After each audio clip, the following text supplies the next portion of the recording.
Si on représente Reason comme un orchestre, le rack représente les instruments et le séquenceur représente la partition qui va faire jouer les instruments. Dans le séquenceur, nous retrouverons également les pistes audio. Dans la colonne de gauche du séquenceur, nous retrouvons les pistes des modules et les pistes audio.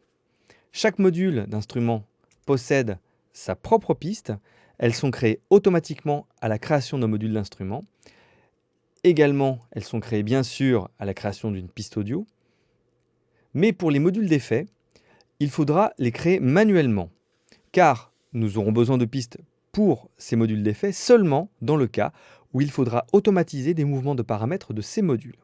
Comme ça, le séquenceur n'est pas encombré de pistes MIDI inutiles. Chaque instrument est représenté par le nom qu'on lui a donné et par son icône d'instrument. Je peux bien entendu les renommer en double-cliquant dessus, comme ceci.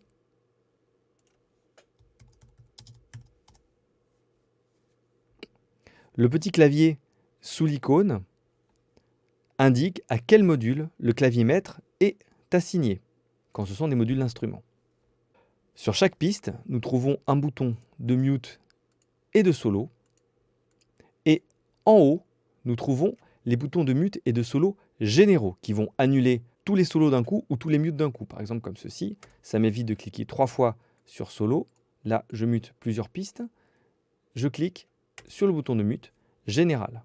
Donc ça, c'est très pratique. Nous pouvons réorganiser les pistes dans l'ordre que l'on veut en attrapant le bord de l'entête de piste. Alors c'est juste, voilà, comme ceci.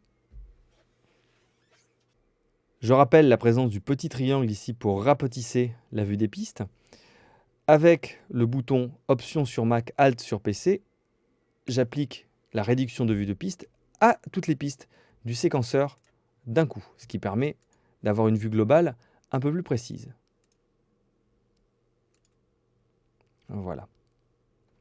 À droite, la plus grosse zone du séquenceur s'appelle la playlist. C'est l'endroit où sont joués les clips.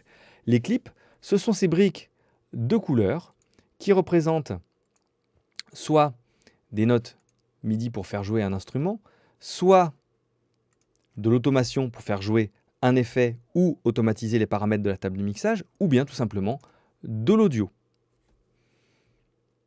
Le séquenceur de Reason se présente comme un jeu de briques que l'on va empiler pour bâtir un arrangement du début du morceau à gauche à la fin du morceau à droite.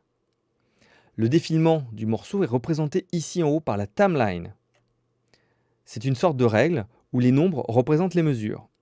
Sur cette timeline, nous trouvons des onglets qui sont très importants. Le cursor play, qui indique la position du morceau au moment où il joue.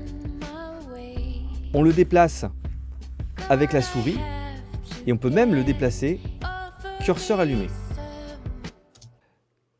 Les deux curseurs avec les lettres L et R, ce sont les locators. Ils permettent de placer un début et une fin d'enregistrement ou, comme ici, de faire tourner en boucle une portion de la timeline. Je place mon curseur ici sur le locator gauche, donc L. Pour faire tourner une portion de la timeline en boucle, il faut enclencher le bouton Loop. Et maintenant, j'appuie sur Play. Voilà, ça va. À partir de R, ça va revenir au début. Hop. Si jamais je désengage le bouton boucle, Loop, puis sur Play, le curseur continue sa route, tout simplement. Je peux, comme le curseur Play, déplacer mes locators à la volée. Donc ça, c'est très pratique. Le troisième et dernier curseur se situe en général à la fin. C'est le curseur avec la lettre E qui délimite la fin du morceau. Il servira essentiellement à indiquer une fin au moment des exports de morceaux. On peut faire play et aller au-delà du locator E. Ça ne pose aucun problème. Pour résumer, mon arrangement se développe verticalement avec les pistes empilées les unes au-dessus des autres et horizontalement du début vers la fin. On se déplace dans la playlist en utilisant les ascenseurs verticaux ici et horizontaux en bas. Il y a des boutons plus et moins à chaque fois pour zoomer. Nous avons ici une représentation plus ou moins grande des formes d'ondes sur les pistes. Attention, ce n'est pas un zoom, c'est juste un zoom de la forme d'onde. Et on peut zoomer dans la playlist horizontalement au niveau du curseur, autour du curseur, avec les lettres H pour avancer le zoom et G pour reculer le zoom.